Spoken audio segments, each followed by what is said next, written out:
Ladies and gentlemen, good afternoon, everyone, and very warm. Yeah.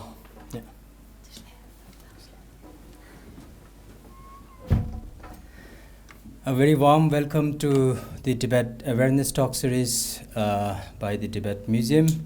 And today, indeed, we are very honored and also privileged to have among us the Professor George Dreyfus, who is also known as Geshe Lharampa, and a pioneer scholar whose journey in exploring the Tibet Buddhist culture and tradition has not only changed his life, but through his illuminating pathway, there are a lot of the foreigners who follows his path, and then there are a lot of people who after his Geshe Lharampa degree got involved and encouraged by the Eastern knowledge.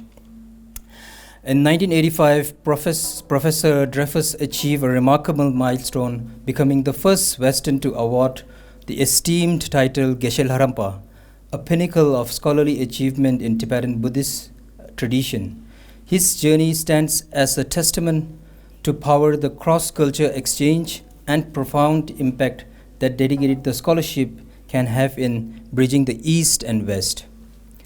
Today's discussion on the significance of the Tibet Buddhist culture tradition from the perspective of Western scholar promises to be illuminating.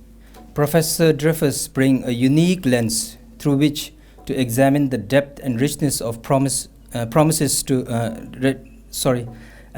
richness of the Tibetan wisdom, offering insights that blend rigorous academic research, personal experience, spiritual inquiry. As we gathered here, let us remember that Tibet Buddhist culture is not just a subject academy of study, but living tradition that has nourished hearts and minds of millions for centuries. It embodies a profound philosophy of compassion, wisdom, interconnectedness that resonate across culture, speaks to the deepest aspiration of humanity. Through Professor Dreyfus' expertise and perspective, we have the opportunity to delve into the essence of Tibet Buddhist thought, exploring its relevance in modern world and its potential to inspire positive transformation on both individual and societal level. I encourage you all to engage deeply with today's discussion, to ask questions and to share your own insights and reflection. Today, together, let us honor the legacy of Tibet Buddhist culture and tradition and reaffirm our commitment to preserve and celebrate its invaluable contribution to the human civilization. Let me briefly talk to you about the Professor Dreyfus' education background. He has earned the PhD in History of Religion at the University of Virginia in year 1991, and then prior to that, he earned the Geshe Lharampa in 1985. He is, as I already said, first Westerner to earn that degree. And his current research interest is issue in the philosophy of mind, particularly the study of cognitive processes, theories of consciousness, nature of attention, perception, and concept formation.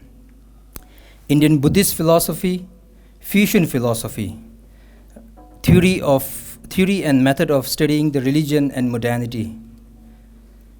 And he is associated with the programs connected to the cognitive theory, neuroscience, psychology, philosophy, and Asian studies.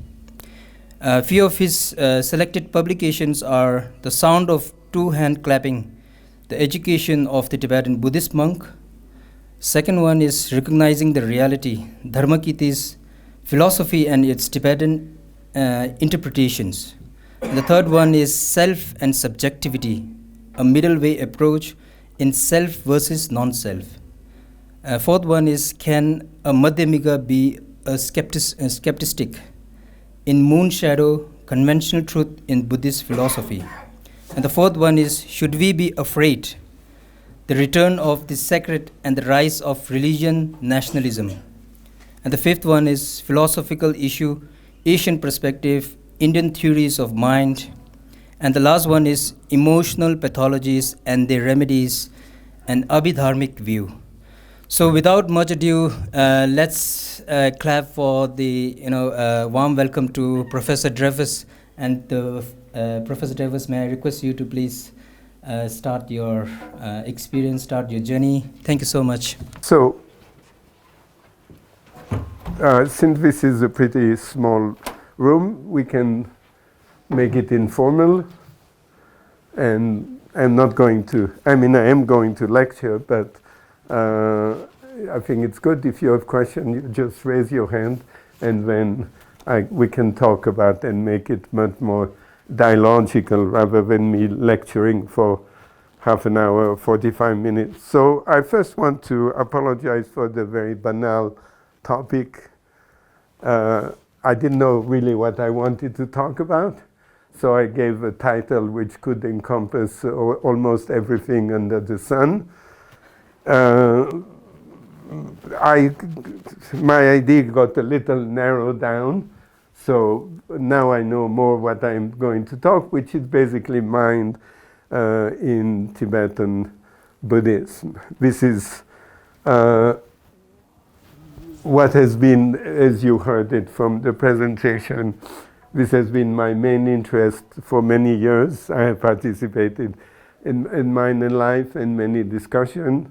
And I think that I also taught a class with cognitive scientists. I taught a class many times through which I have learned a great deal about cognitive science as well. And so this is one of my main interests.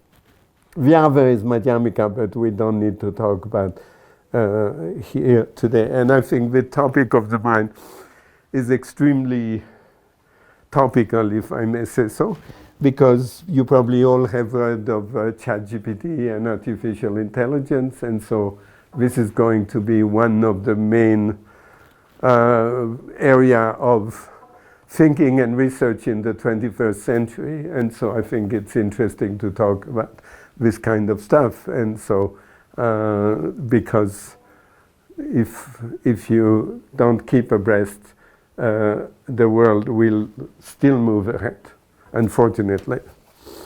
Okay, so what I'm talking about is mind, and particularly mind from the point of view of mind relation to the brain. This is a big problem. There is no board, right? There is no board. Okay, no, not a big deal. This is a big problem. It's been called by some people the hard problem. And it's a hard problem because it's very hard to solve. And the problem is, how is this few pounds of gray matter generating this consciousness and this mind? And the answer is nobody knows.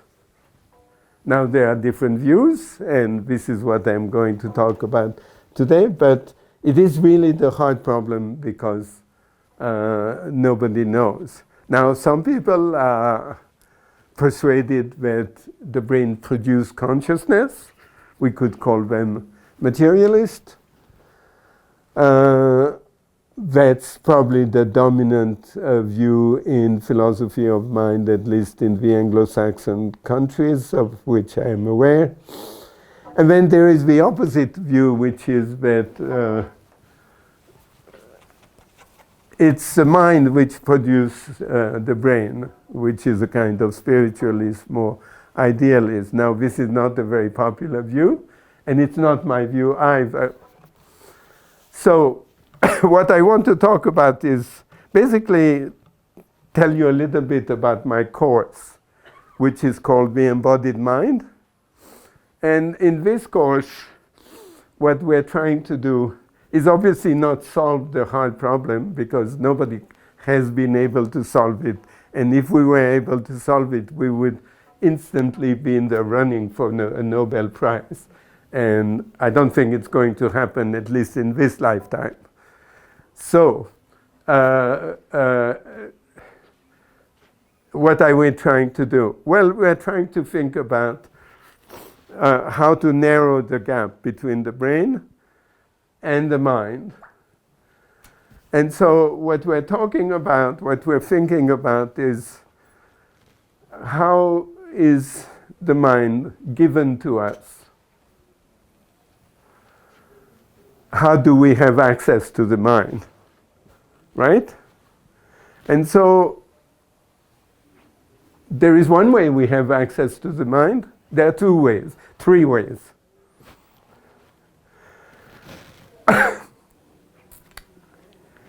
One is we have access to the mind through our own self-awareness. And then we can talk about self-awareness, because that's a complicated topic, which is, there are many types of, so several types of self-awareness, and that can be complicated. But this is certainly one way in which I am aware of my mind. And this is what we call in cognitive philosophy the first-person perspective. And then there is another way which we have access to mind, is by opening the skull and poking the brain with electrode in various ways and seeing what happens by asking the person what do they experience. And that's the third-person perspective. Now there is second-person perspective, which is when I talk to a person, but we can leave this out for the time being. So my course is trying to see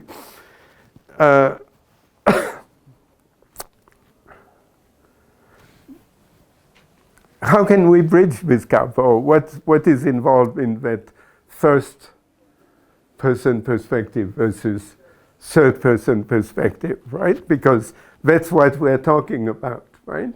When we're talking about the mind-body problem, we're talking about the fact that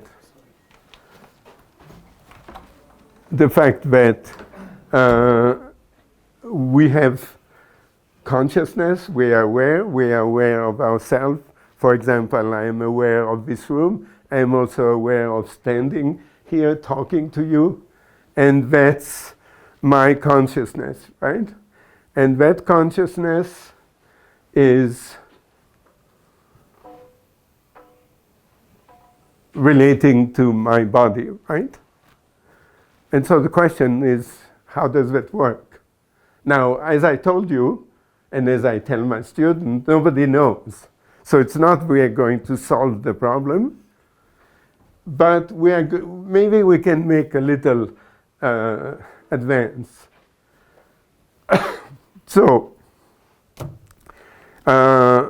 one way we can think about the problem is by distinguishing, I really wish I had a board, cognitive and affective dimensions of the mind. So, cognitive, you all understand what we mean by that. It's the ability of the mind to cognize objects and to make sense of objects.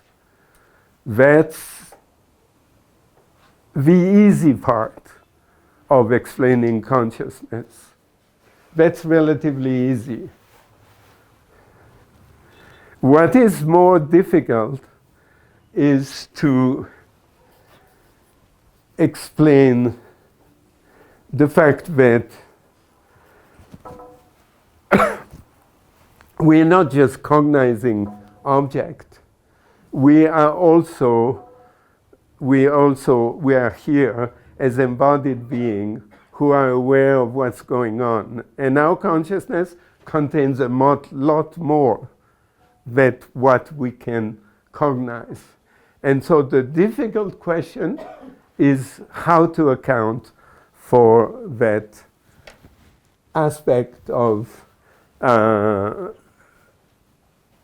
the mind, this aspect of consciousness. The technical term is differentiation between access consciousness, what I have access cognitively, with phenomenal consciousness, how the world appears to me. How is it for me to be in the world and to, in this case, talk to you as an embodied being? And that second aspect, this is how we call phenomenal consciousness, and it's much wider than the first aspect. The first aspect is very narrow. It's just our ability to understand, to cognize, to understand, to make sense of what's going on. And right now, I make sense of what is going on in this room. But my experience is much wider than what I can make sense of. My brain is bombarded constantly by many stimuli, and my brain is trying to create, if you want, a picture of what's happening, and this is what we call phenomenal consciousness. And so,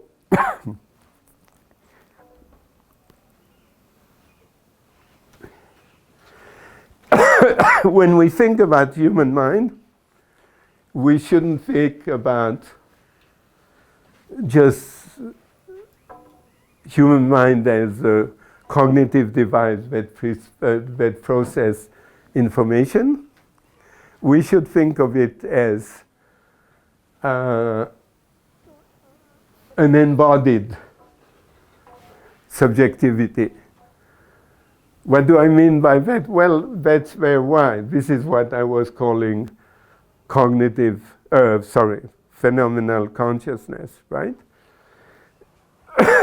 Nowadays there is, many cognitive scientists think that consciousness can be reduced to just the cognitive aspect, right? In a way, they think that the human mind is like a computer mounted on a piece of meat, our body, right? And that's how many scientists, many philosophers think about the mind, right? And I think it's a huge mistake. And if we look at Buddhist tradition, we can develop a very different understanding of what it is to have consciousness, and understand that consciousness is much broader than this little window that we have onto the world, which I called access consciousness. So, where do we find this this consciousness? Well, we find it in our body, right? We are embodied. And the question, what does it mean?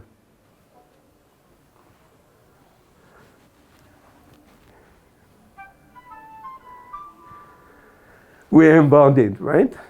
Does it mean we have a body? Or does it mean much more than that? There is a very, in cognitive science, you often study consciousness or cognition by looking at disease, at pathological cases, right? Because obviously we cannot open the brain of the person and start messing around and see what's going on. And so what you do is looking at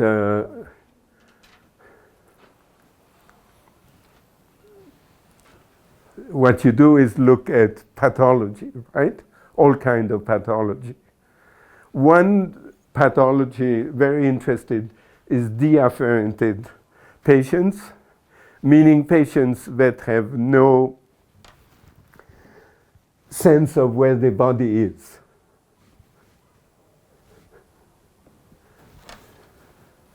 You know where your body is, right? How do you know? Because of the weight. What? Because of the weight. The weight? Yes. It's only the weight which makes you aware of your body.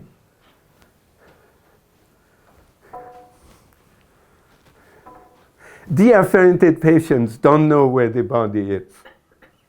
Now, they have sensation. If you hit them on the head, they will feel it, but they don't feel their body from the inside. So how do they walk? like this.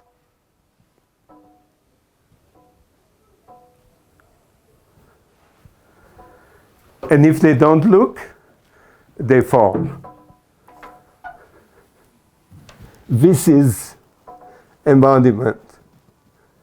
And that's very interesting to understand, because it shows that consciousness is much broader than cognition, if you want to put it simply. That it's not the case that we are a computer mounted on a piece of meat. Rather, it is the case that we are a sensibility which is permeating our body and which enable us to move, behave in the world, right? And that's one way to think about consciousness. Now, does that have anything to do with Buddhism? Yeah, in Buddhism we have many different views about the mind. For example, some school talks about the sixth type of consciousness. So the five sensory consciousness and the mental consciousness. And that's what they think gives an exhaustive account of what consciousness is. At first, I mean, I've been educated here, and so that's what I was taught. But there are other texts, like particularly Yogacara text, which think about not six consciousness, but 8 types of consciousness. And the 8th type of consciousness is called Aya Vijnana, Kushinambashepa. And when I was a student here at the Buddhist School of Dialectic, I could never make sense of that concept. It looked really strange. But if you think about embodiment and how embodiment is not just us having a body, but embodiment is us being at the same time a body and an awareness of that body. If you think about that kind of consciousness is different from the 6th type of consciousness that's talked about by all the Buddhist traditions, right? It's not a consciousness which has an object, right? And then obviously in debate you ask a question, what is the object of alaya vijnana? And so you can have interesting debate, and that's a worthwhile question. But in a way it's a mistake, because it's not a form of consciousness that is object-based. And that's understanding of consciousness as a kind of open subjectivity, sensitivity, is, I think, quite interesting. So you have that in Yogacara, in Theravada country tradition, it's called Bhavanga Chitta, is this idea of a kind of open-ended sensibility, which is basic to what it means to be embodied, what it means to be alive, and which allows us to function as an embodied being.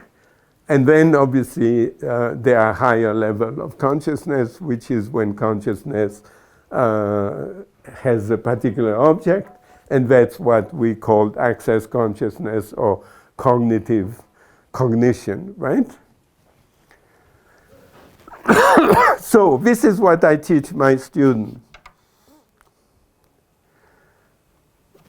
Any question about that?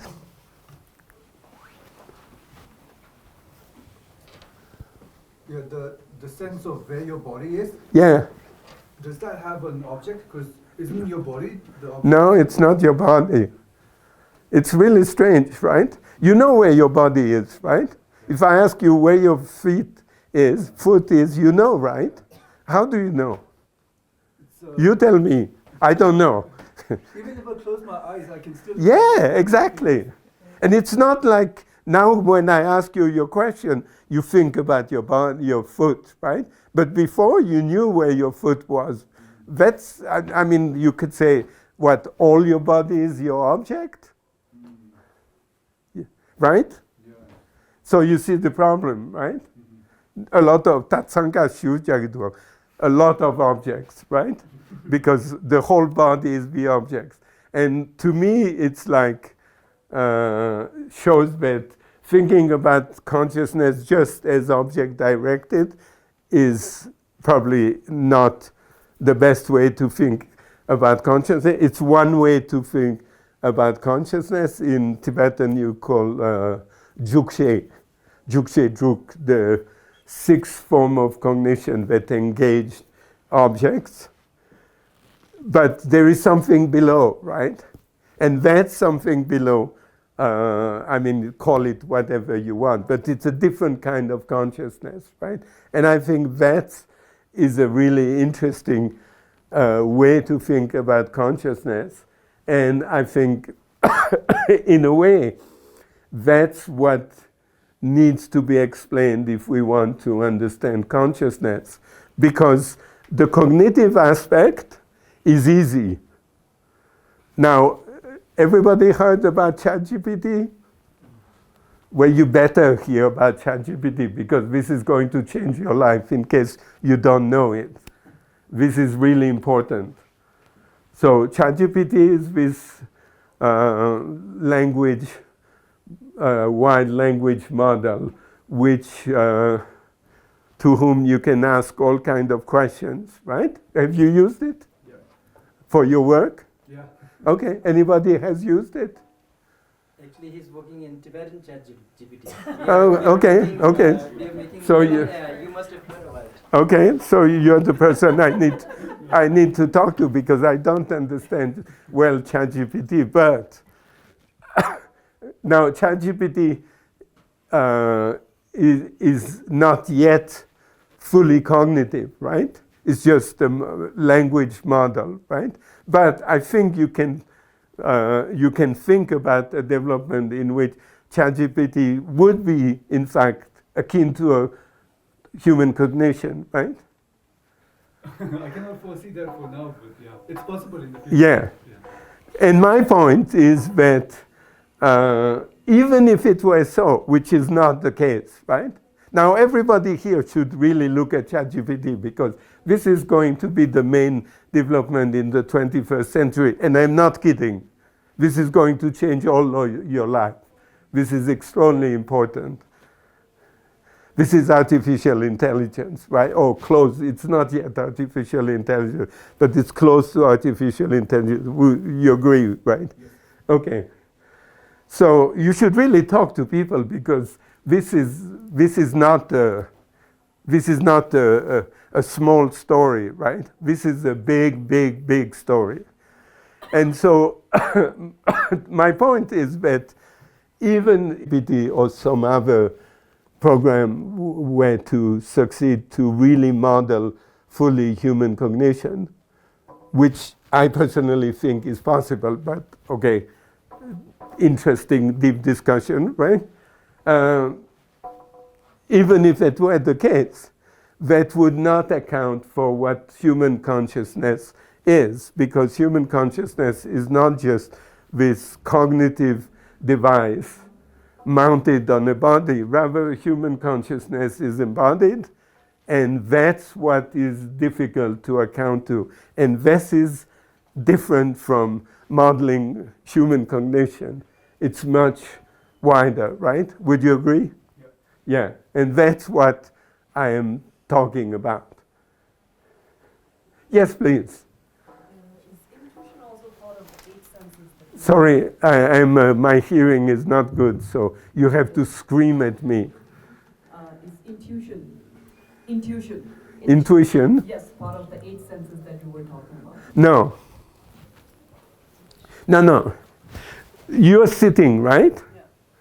You're sitting. Do you know where your foot is?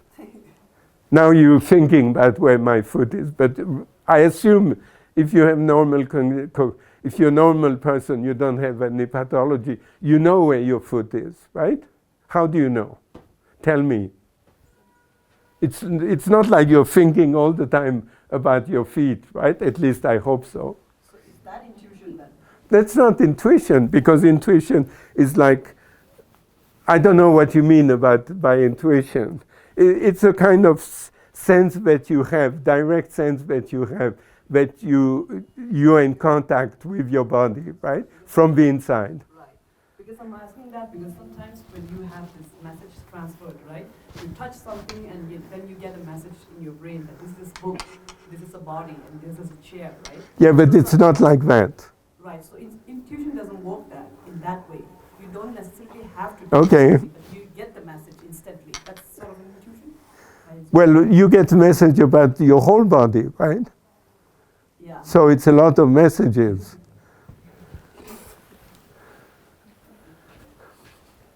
Yeah, you're right, it's confusing. Yeah, it's really confusing. And that's what needs to be explained if we want to explain consciousness.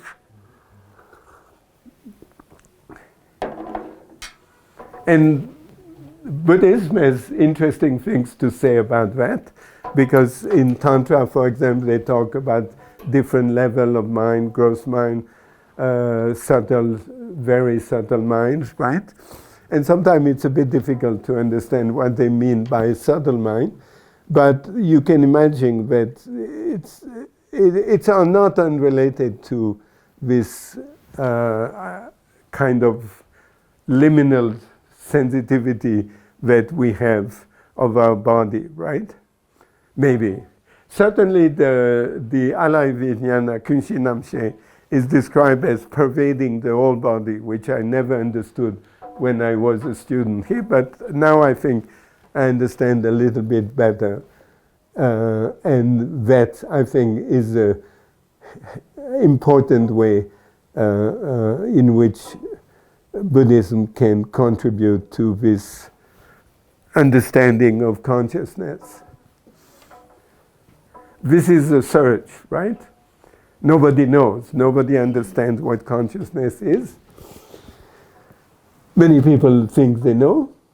They're materialists, they're spiritualists, but I think the reality is that we don't know, right? And what I was talking about is a way to try to narrow the gap between body and mind by thinking about third-person perspective versus first-person perspective, and talking about consciousness as being not just cognitive, but having this other aspect which makes it much broader than just cognition. More question? Yeah. Does Yogacara school take into account of that deeper sense of consciousness? Of what? The consciousness that we were talking about, of your sense of body? Yeah, well, it's not explained in this term, but what they say is that Kunshinampa Shepa pervades the body, right? Which is what this kind of embodied subjectivity is, right? It's pervading the body, and yet it's not an object-directed form of consciousness, right? And so I think that's what they are thinking about, I think.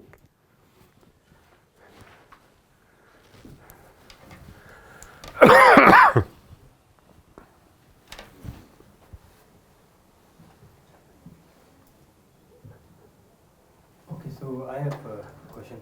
Yes? Hello. Hello. Yeah. My question is, when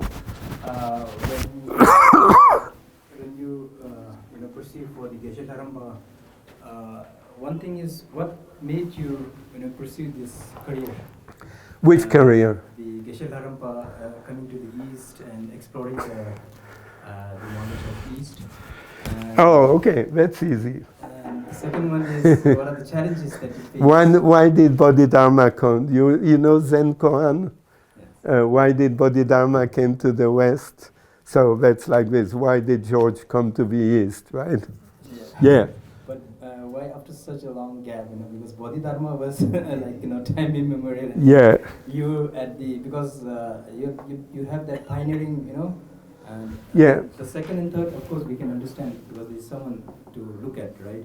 But how did you get these kind of aspiration? To come here? Yeah. Well, I was lucky. I wanted to. Basically, my philosophy was existentialism, which is I exist, and this life is important, so I better make something out of it, and make sense of it. And so I thought, for some reason, that India would provide me the answer. I have no idea why I thought that, but I read some like autobiography of a yogi and so on, and so I thought India is going to provide the answer.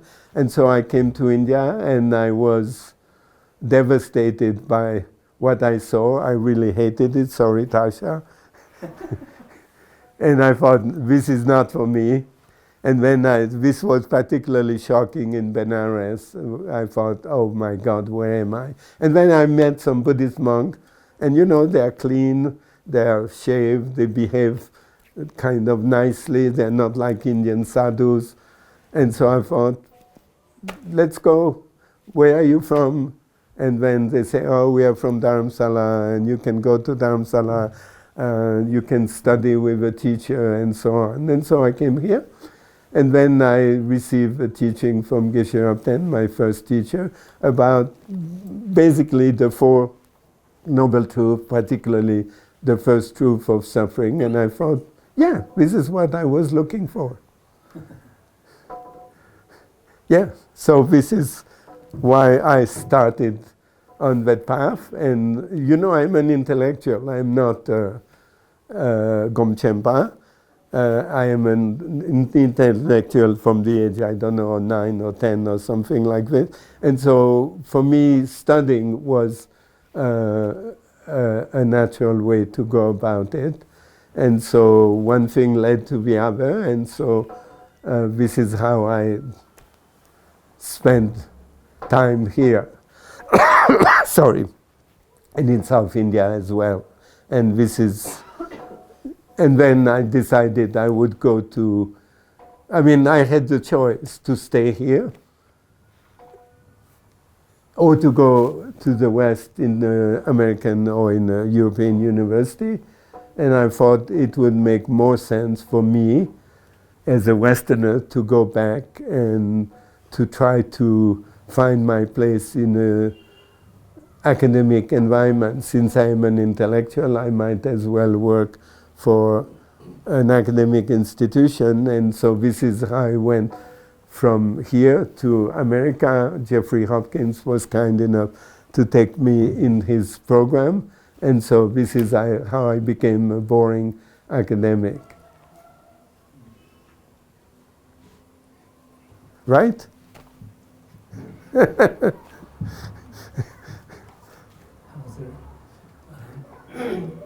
What have you thinking about relation between Geshe Lharampa and New Museum? And what? Geshe Lharampa, New Museum. Unitim. New Museum, Tibetan word. New Museum. New Museum. Oh, New Museum. Oh, okay. Yeah, I think it's related concept. My knowledge of Tantra is extremely limited, so the texts which really talk about Nyingme Sen are tantric texts. But I think there is a whole range of terms. Also the Nyingma tradition, for example, has some very interesting distinction between Kyushi and Kyushi Nampashepa.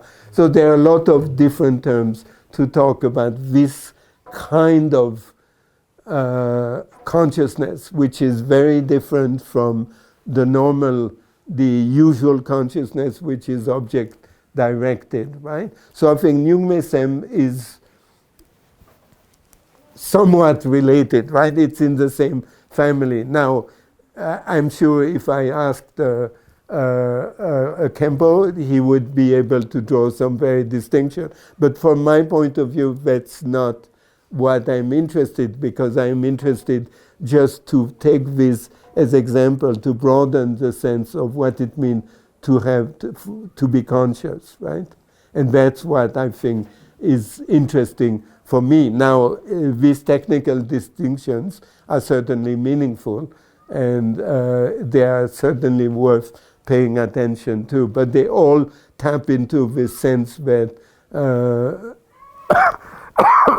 consciousness is not just this object-directed device, but is much broader, right? And much more. Tibetan texts talk about subtle, right? Now, the word subtle is difficult to understand, right? But I assume subtle means something like it's not obvious, right? It's not obvious that the body is permeated by this subjectivity, right? And yet it looks like it's the case, right? Because we know where our body is, right? And yet it's not like we think where our body is, right? And so I think that's a kind of form of consciousness that I think is interesting to think about from a cognitive science point of view, in order to avoid the great fallacy, which is that the human mind is an information processing device mounted on a body. I absolutely believe this is a completely wrong way to understand consciousness, and that's what Buddhist texts indirectly tell us as well.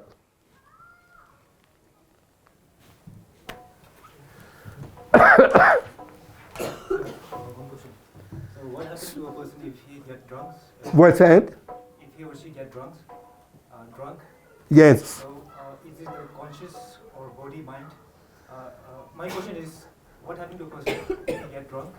Okay. Is it the body get drunk or Yeah. mind? Okay.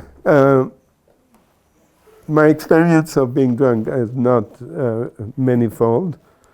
As a high school student, I think I was kind of drunk, and then I vomited like crazy.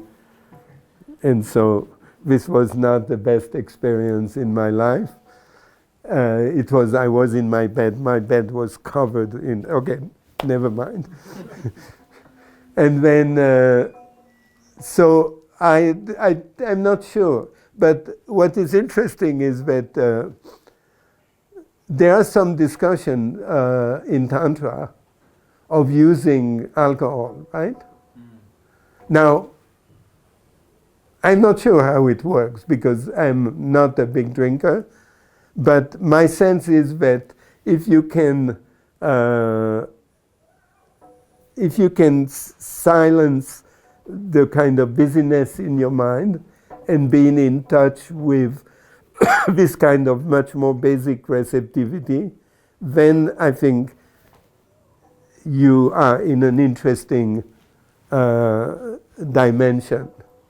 But I would not advise to do that. But I think if you can use alcohol to silence the kind of busy mind, then you're much more in touch with this basic level of consciousness. And that might be interesting experience. Because that level, for example, one of the things of that consciousness is that it has really no boundary, right?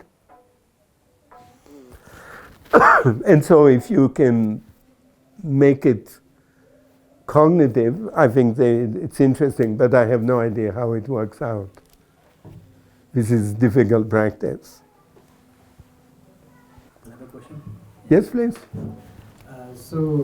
Basically, the fundamental difference between Hinduism and Buddhism is As far as I understand, it is the Hinduism talk about Atma theory, and Buddhism talk about Anatma theory. Yes. Right?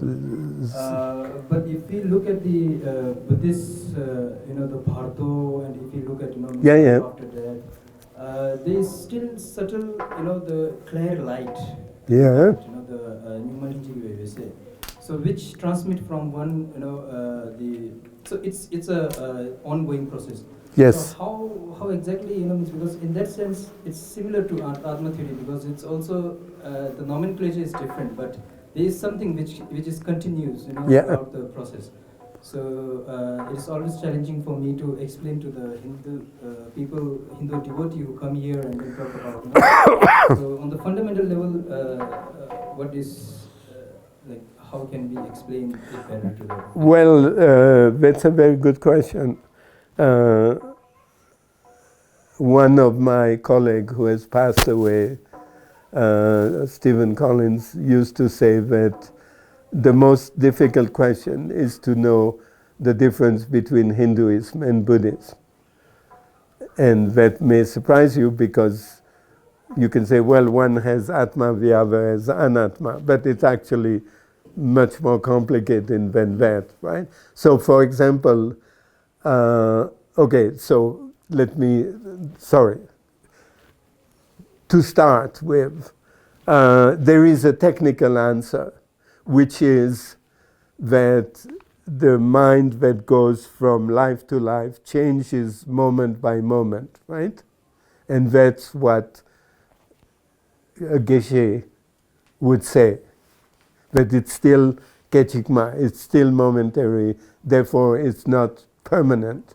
And that's one answer. I'm not sure how good it is, but that would be one way to answer the question. Now, that's, let's say, the simplest answer. The more complicated answer is that actually, if you look at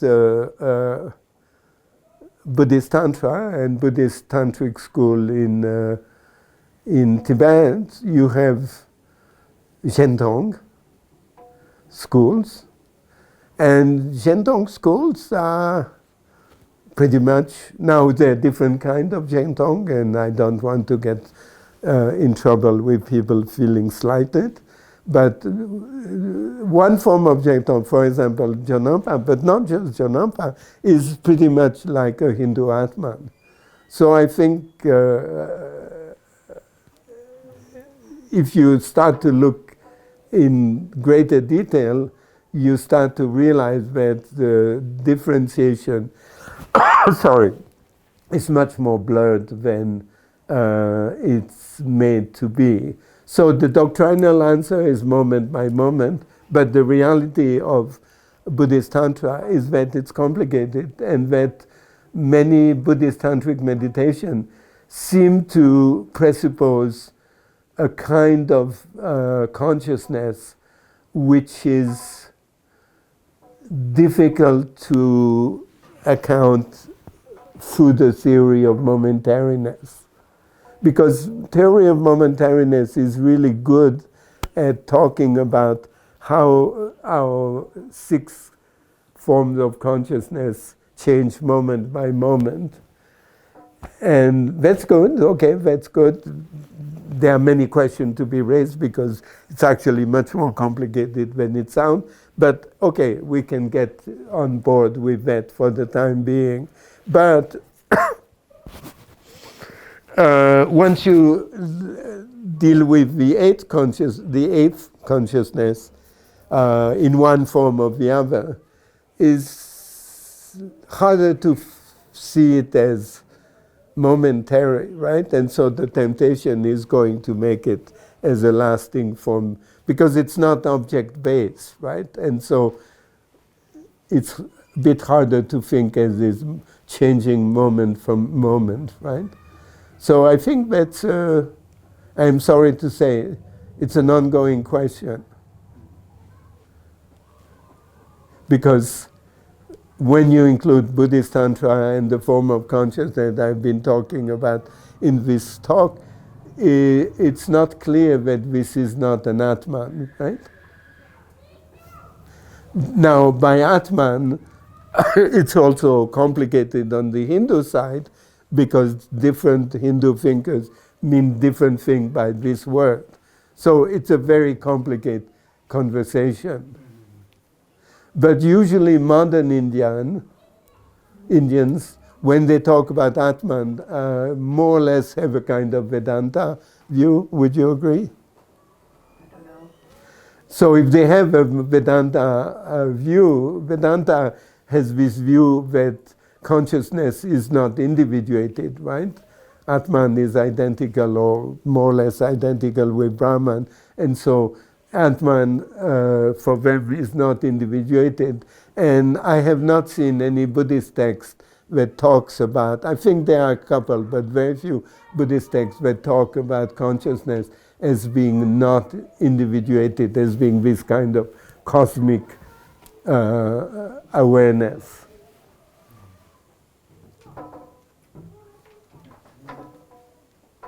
Any other question?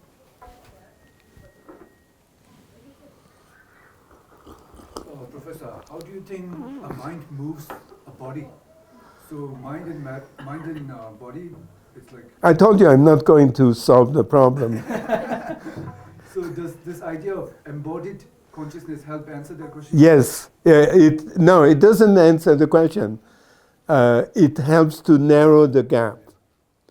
Because if you think mind as being up here and body being down here, it's like, how does that work, right? So I think, for example, so I think thinking about embodiment is a way to think about consciousness as not object-based and as having a close connection to the body, right? Now, this is not an explanation. This is just saying, here is the gap.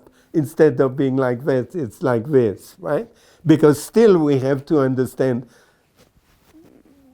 how does that work? Why is it that my brain is here and then my leg is here, and yet my consciousness, my eighth consciousness, feel my body there, right? I don't know. Let's say that you were paralyzed from the neck down. Let's say you were paralyzed from the neck down, your whole lower body. Yeah. Would you still have that? Paralyzed is not a problem. The case I was talking about, this deafferented patient, paralyzed is not the problem, because I think people who are paralyzed can feel the body from the inside, right? Now, some people don't feel the body.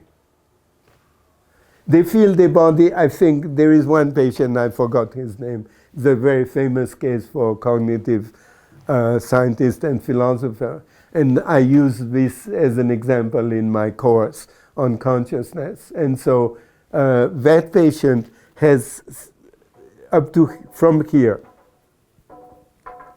So that allows him to ground himself in his body, but only up to here. The whole rest is completely mute. He has no sense of where his body is, unless he looks at it. And that's strange, right? Yes. Yeah, very strange. And very terrible for a person like this, my God.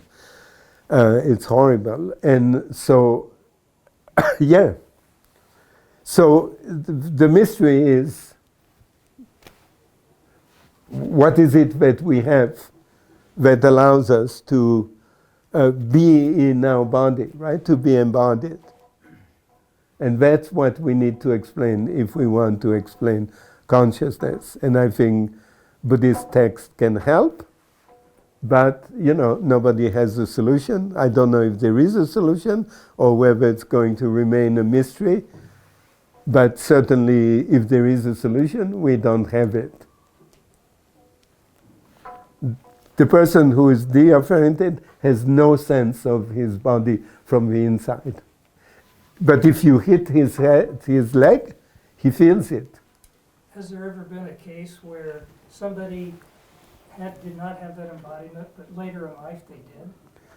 Or is it I don't know of any case like that. I would be very, I don't know. I would be very surprised because this is the most basic level of subjectivity or consciousness, right? Or anything that you want to say? No, but Session. thank you very much for inviting me. I am very impressed by this museum. It's really well done. It tells the story very well, and it's really done both visually and historiographically in a very competent way. So I'm very happy to see that. I'm very honored that you invited me to talk at such place. And yeah, thank you very much. Yeah. So as a conclusion, so first of all, I would like to extend the deepest gratitude to all of you who are present here, because your presence have really enriched the gathering and the vibrancy of the discussion. And secondly, we would like to, I think before that we would, it's better if we have a round of applause to Geshe Sangye Samrubla. Thank you. For having us. And my heartfelt appreciation to Geshe La for gracing the occasion and accepting our invitation.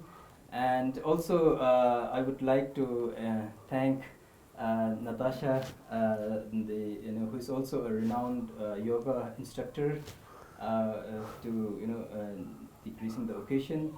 And also I would like to thank my friend Papun, who is from Thailand. And because of her, we were able to, Yeah, she's the guilty party. This is why I'm here. Yeah. So you bear all the responsibility. I have no responsibility whatsoever. It's possible. And yeah, and I think we should continue this journey of exploration and discussion ahead. And it's a part of Tibet Awareness Talk Series that we host it every bi-monthly.